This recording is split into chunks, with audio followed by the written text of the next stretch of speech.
The engine of our digital archive hums to life, grinding with the structural integrity required to process the heavy, rotting weight of Andrew K. Clark's Where Dark Things Grow.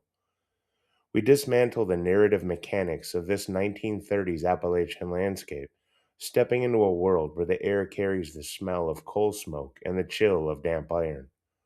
Hope in these rocky, loamy crevices is a pipe dream. We measure this work against our three immutable architectures, viewing it through the analyst's clinical lens for the 2026 ledger. Every gear in our analytical machine turns with a mundane yet enthusiastic precision, dissecting the structural failures of the human spirit within the oppressive text. The fan's perspective often romanticizes the struggles of the past, but our mandate is to strip away the nostalgia and expose the grinding mechanical cruelty of the Great Depression era in western North Carolina. The isolation of the mountains acts as a pressure cooker for the soul, trapping the inhabitants in a cycle of generational decay where every breath tastes of sulfur and forgotten promises. Welcome back to the Veiled Archive. I am the analyst. Today we are examining a definitive Tier 1 manifestation of Appalachian Gothic. We are looking at Where Dark Things Grow by Andrew K. Clark, a text that proves the most terrifying monsters aren't hiding under the bed. They are baked into the soil, the history, and the very air we breathe. This isn't just a haunting. It is a structural audit of a landscape that actively digests its own youth. Where Dark Things Grow is not merely a coming-of-age story. It is a clinical diagnosis of a 1930s Smoky Mountain community trapped in a closed-loop system of poverty and generational despair during the Great Depression. The narrative mechanics are immediately hostile. We follow 13-year-old Leo, a biological unit existing in a state of total mechanical failure of safety. His sanctuary has suffered a catastrophic breach from within. His father is chronically absent, an alcoholic phantom whose neglect has hollowed out the family's foundation. His mother is slipping irrevocably into the dark, tangled weeds of mental illness, unable to bear the crushing weight of their reality. His youngest sister is seriously ill, her frailty a constant, ticking countdown to tragedy. Leo is existentially entrapped by his own biology, a boy forced into the suffocating mold of a man, his primary flaw being a paralyzing fear that manifests as procrastination. Desperate to stabilize his collapsing perimeter, Leo is tasked with an impossible mandate, find his missing father. But the Appalachian woods do not offer simple solutions, they offer a symmetrical debt. His search quickly devolves into a high-stakes collision with the rot of the adult world. He crosses paths with Wake, a systematic trafficker of local young women, a predator whose very existence confirms that the town's morality is a fragile, failing illusion. The horror is compounded by the presence of Reverend Wormley, a man who weaponizes the pulpit for his own sensual and financial greed, proving that even the house of God is a compromised sector in this environment. The systemic betrayal is absolute. To survive this metaphysically wrong space, Leo aligns himself with a wolver, a massive enchanted beast of Scottish folklore that answers his call, bridging the gap between his ancestral heritage and his immediate terror. With his best friend Lilyfax providing the emotional anchor he desperately lacks, and the philosophical Ezra questioning the very nature of their reality, Leo believes he has found a tool to assert his own structural integrity against the darkness. However, the archive recognizes this alliance not as a heroic acquisition of power, but as a fatal biological compromise.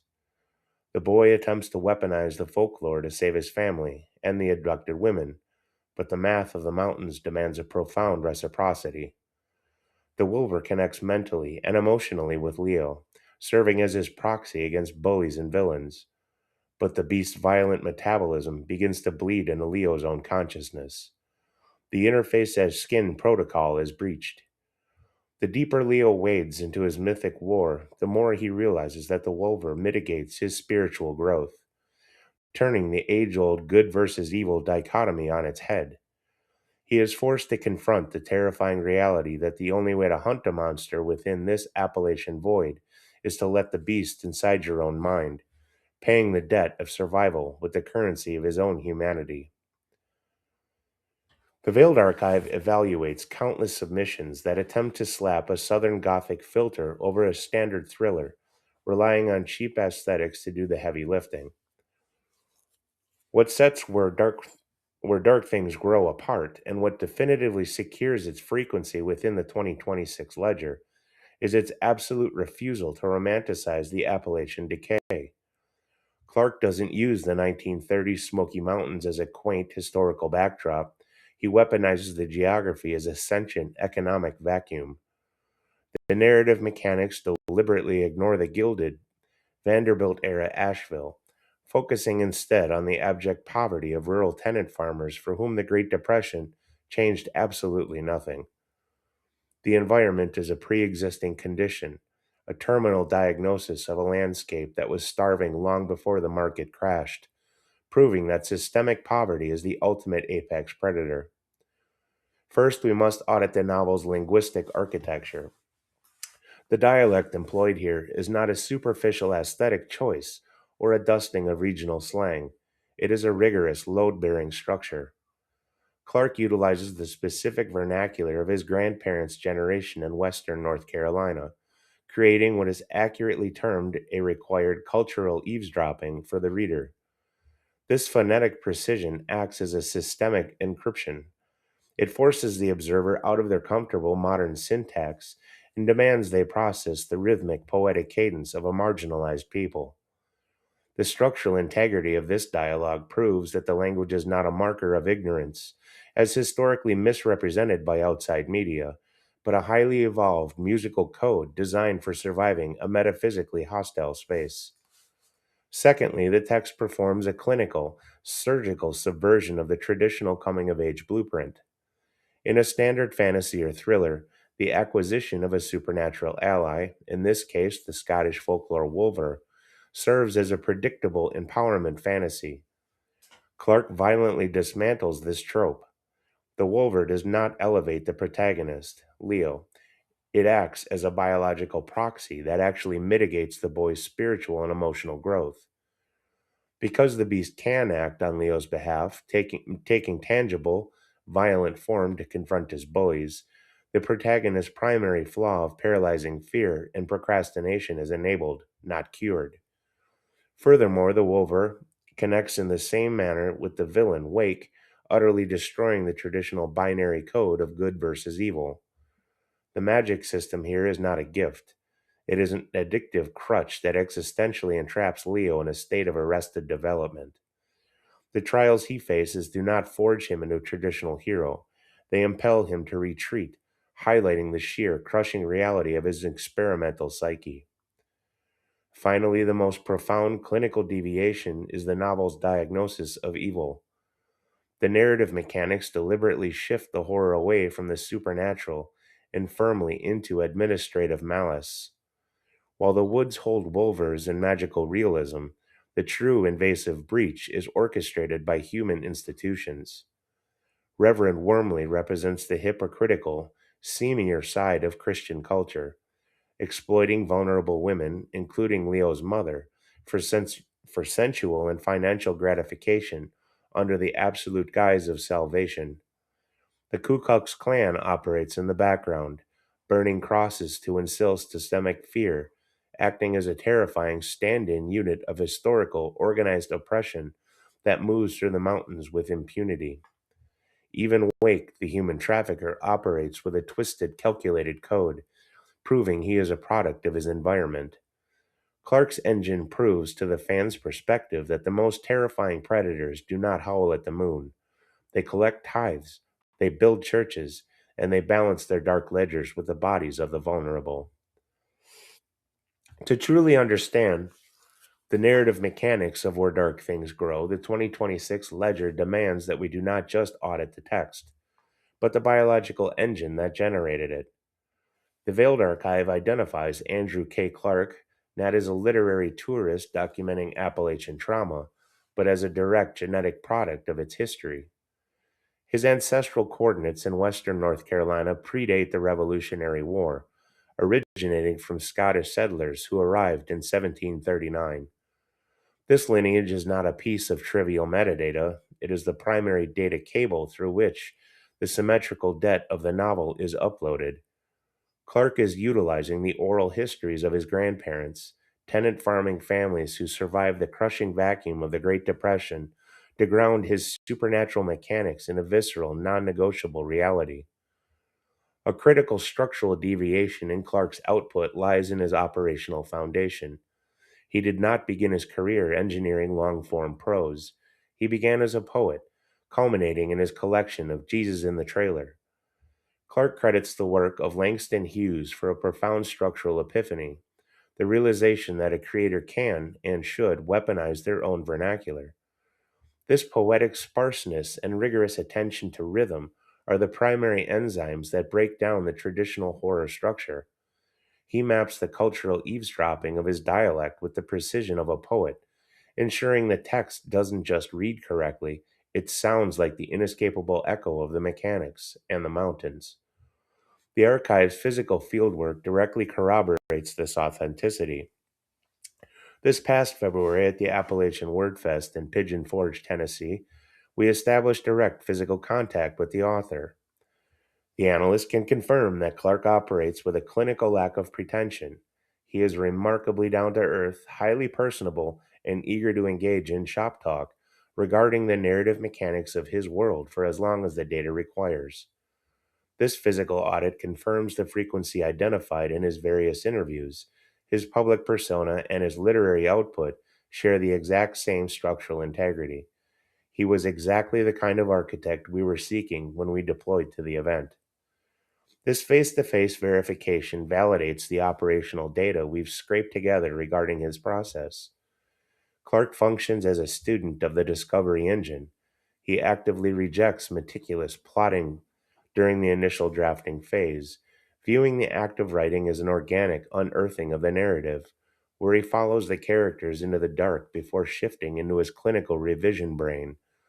He relies on the physical environment to process his ideas, citing Nietzsche's warning to never trust thoughts that occur indoors.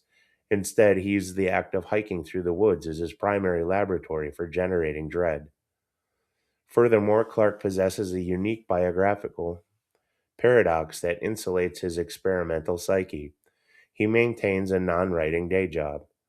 This ensures his literary output isn't compromised by financial desperation, allowing his work to remain a fresh performance rather than a mechanical requirement of the market. His previous background in sales inoculated him against the psychological siege of querying and rejection, allowing him to navigate the publishing industry with cold, unblinking efficiency. The fan's perspective often looks for the next big thing, but the archive looks for sustainability.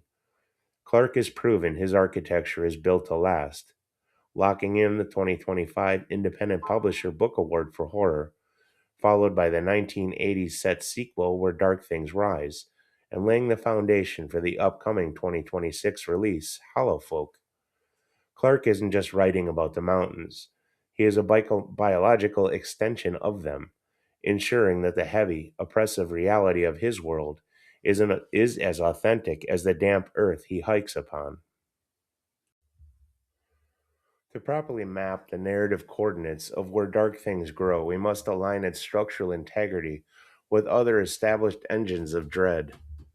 The archive does not view comparisons as simple likes or superficial recommendations. We view them as shared frequencies in the architecture of fear. We are bypassing the cinematic adaptations entirely to focus on the linguistic and psychological blueprints that match Clark's regional resonance. In the first tier of high profile literary alignments, we must map this text against Stephen King's It.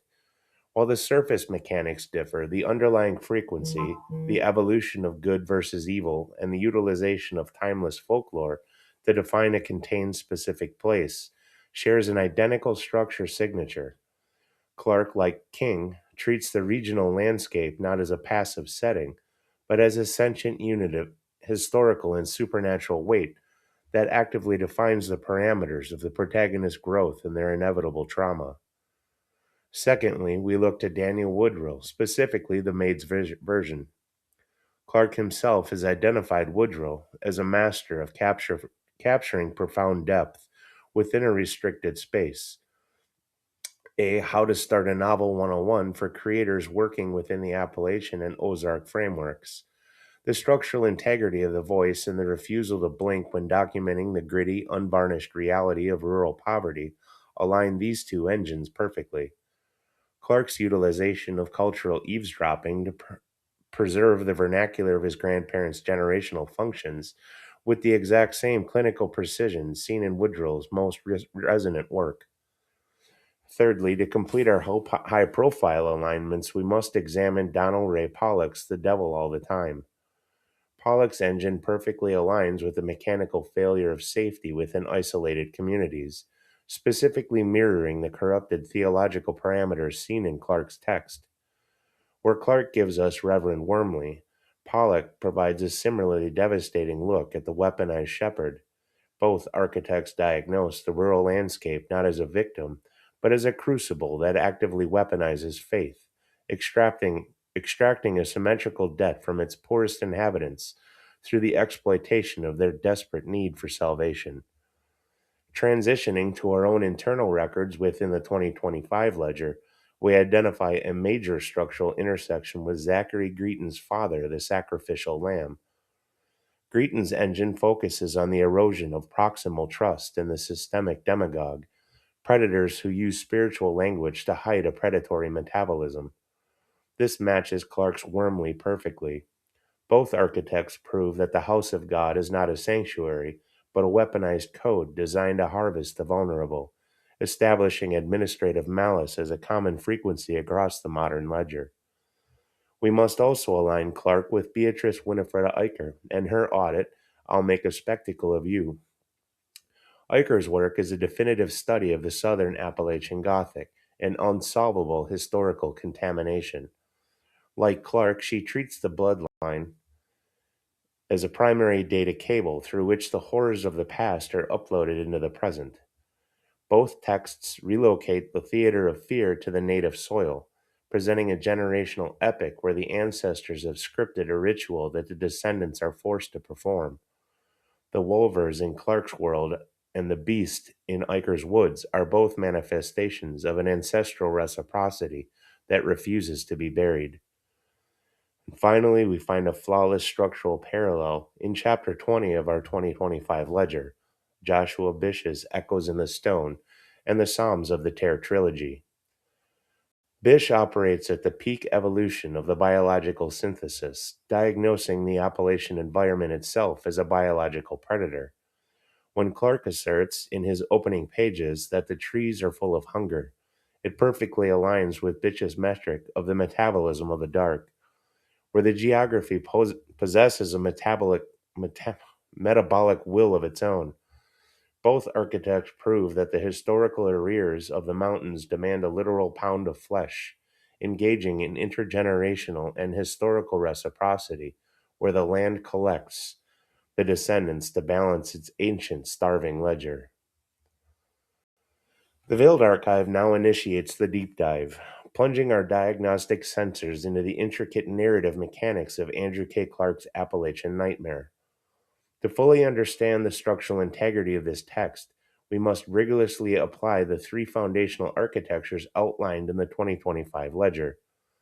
The fan's perspective might classify this merely as a dark historical fantasy, but the analyst recognizes it as a complex, multi-tiered engine of survival and systemic decay. We are not just observing a story, we are performing an autopsy in a profoundly contaminated world cell.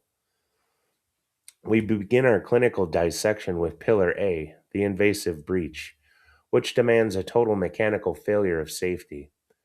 In the traditional Gothic blueprints, the other is an external trespasser breaking into the home. Clark performs a surgical extraction of this trope. In his 1930s Appalachian setting, the sanctuary is structurally abolished from the moment of conception. The home is not breached from the outside, it collapses from within. Leo's father is a chronically absent phantom, leaving behind a domestic void that accelerates his mother's descent into mental illness. The interface of the family unit is completely porous, offering zero insulation from the crushing economic reality of the Great Depression. Furthermore, Clark diagnoses the local church as a site of intimate betrayal rather than spiritual refuge. Reverend Wormley operates as an administrative demagogue, weaponizing his pulpit to exploit the vulnerable for sensual and financial gratification. The chill of damp iron and the smell of coal smoke permeate these supposed sanctuaries, confirming that the space designed for protection are actually the primary engines of the protagonist's trauma. The breach is not an event, it is the permanent, suffocating atmosphere of Leo's existence. Transitioning to Pillar B, the symmetrical debt, we analyze the horror as a merciless closed loop of consequence. Clark's universe is not a chaotic void. It is a very, very good accountant actively balancing the books. The symmetrical debt is represented by the systemic historical rot of the mountains. Wake, the human trafficker, and the omnipresent cross-burning Ku Klux Klan operate as literal collectors of the societal arrears. The introduction of the wolver, a massive beast drawn from Scottish folklore, serves as the ultimate mechanical agent of reciprocity. However, Clark completely subverts the standard magical empowerment fantasy. The wolver does not exist solely as Leo's protector. It forms an identical psychic connection with Wake, the villain.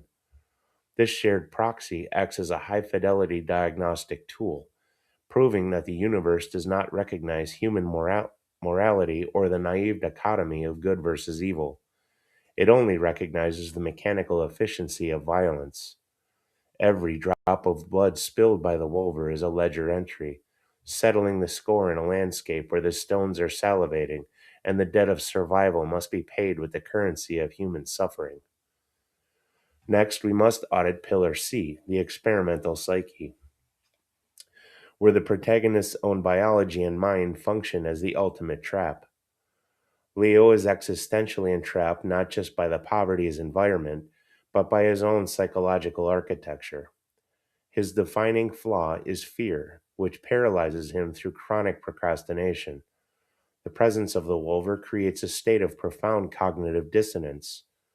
While the beast takes tangible form to execute the violence Leo is too terrified to commit, it simultaneously acts as a parasite that halts his emotional and spiritual development. His mind is a laboratory where the system tests the limits of his despair. Leo is a reluctant transgressor, forced to watch as the wolver's brutal, predatory instincts begin to overwrite his own human empathy. He is trapped in a quiet internal siege, realizing that to navigate the physical dangers of his world, he must surrender the sovereign territory of his own mind to the ancient, starving folklore. And finally, we apply the Lovecraft metric to verify the text's terminal phase. Clark executes the interface as skin protocol with devastating precision. Leo's biological boundary is not a temple. It is a leasable asset, a shared apartment complex where his consciousness is forced to cohabitate with the mythic weight of the wolver. The text flawlessly illustrates the algorithmic illusion, stripping away the romanticism of mountain life to reveal that human logic and religious faith are merely failing subroutines in a world governed by raw, unedited hunger. The ultimate diagnosis is biological nihilism. The women trafficked by Wake, the victims of the Klan, and Leo himself are all reduced to harvestable data points, biological batteries powering the indifferent machinery of the Smoky Mountains. The constant oppressive sound of iron shoes on wet cobblestone is the rhythm of a universe that views human existence as a debt left in arrears for far too long. The Veiled Archive actively monitors the telemetry of audience engagement, and Where Dark Things Grow generates a highly specific polarized frequency within the public directory. The structural mechanics at play here do not cater to passive consumption. They demand an active, analytical parsing of the environment. Consequently, the fan's perspective is sharply divided between those who recognize the brilliance of the engine and those who are repelled by its unyielding clinical design. We will begin by auditing the advocates. For those who successfully interface with Clarke's architecture, the novel is recognized as a triumphant genre bending anomaly. Critics and literary analysts have praised the text as a surprising, immersive step into a magical yet gritty world, explicitly labeling it as the best of Appalachian Gothic. A primary point of commendation is the rigorous authenticity of the dialect. Clarke intentionally designed the prose to mimic the voice of his grandparents' generation, employing a concept known as cultural eavesdropping. Advocates celebrate this friction, viewing the localized phrasings, unique word order, and period accurate vernacular not as a barrier but as a necessary immersive parameter. This linguistic integrity has proven structurally sound on a global scale, successfully reaching and resonating with readers across Asia, Australia, and Europe who are willing to adjust their internal syntax to match the novel's frequency. Furthermore, the archive notes the profound success of Clarke's revision process regarding the female characters. Following initial feedback from early beta readers, Clarke deliberately returned to the blueprints to rewrite and deepen the female victims within the narrative, adhering to the clinical reality that victims have a voice. This structural adjustment paid off, resonating deeply with readers who recognize the complex, diverse embodiments of femininity that ultimately drive Leo's decisions and serve as the only true source of emotional strength in the novel. The undeniable success of these narrative mechanics is permanently logged in the public record. The novel was crowned the winner of the 2025 Independent Publisher Book Award for Horror. However, the 2026 ledger must also document the detractors. The exact mechanics that elevate the text for the advocates create a critical system error for traditional readers. The primary point of structural friction lies in Clarke's deliberate subversion of the standard heroic journey. Traditional coming of age narratives require the protagonist to conquer their internal flaws through direct confrontation. In Clarke's engine, Leo's primary flaw is paralyzing fear, which constantly manifests as procrastination, effectively prohibiting him from standing up to bullies or actively pursuing the villain Wake. The introduction of the Wolver here is where the traditional reader's expectations suffer a catastrophic crash. Because this half human, half wolf creature takes tangible form and acts as a violent proxy for Leo, it actively mitigates Leo's spiritual and emotional growth. Detractors argue that this magical realism acts as a narrative cheat code, allowing the protagonist to bypass the necessary psychological crucible of his own story. The reader expects a redemptive hero, but Clarke delivers a deeply flawed, terrified biological unit who survives by delegating his violence to a monster. Ultimately, the reader response proves the structural integrity of Clarke's design. The frustration experienced by the detractors is not a failure of the author's craft, it is the deliberate, clinical reality of the experimental psyche. Clarke forces the reader to confront a 1930s Appalachian landscape where hope is a pipe dream, and survival rarely comes from spiritual enlightenment. It comes from the brutal, unearned mechanics of a hungry universe. And then my review. The Veiled Archive processes a staggering volume of submissions that attempt to capture the essence of the Southern Gothic, but so many of them rely on the cheap superficial mechanics of jump scares and backwoods caricatures. My review of Andrew K. Clarke's Where Dark Things Grow is rooted in the sheer, undeniable fact that this novel rejects those low resolution tropes entirely. I love this book because it functions not merely as a thriller, but as a clinical, high fidelity autopsy of an entire region. The structural integrity of this text is absolute. Clarke has engineered an oppressive 1930s Appalachian landscape that actively respires, transforming the Great Depression into a sentient metabolic predator that feeds on the vulnerability of its inhabitants.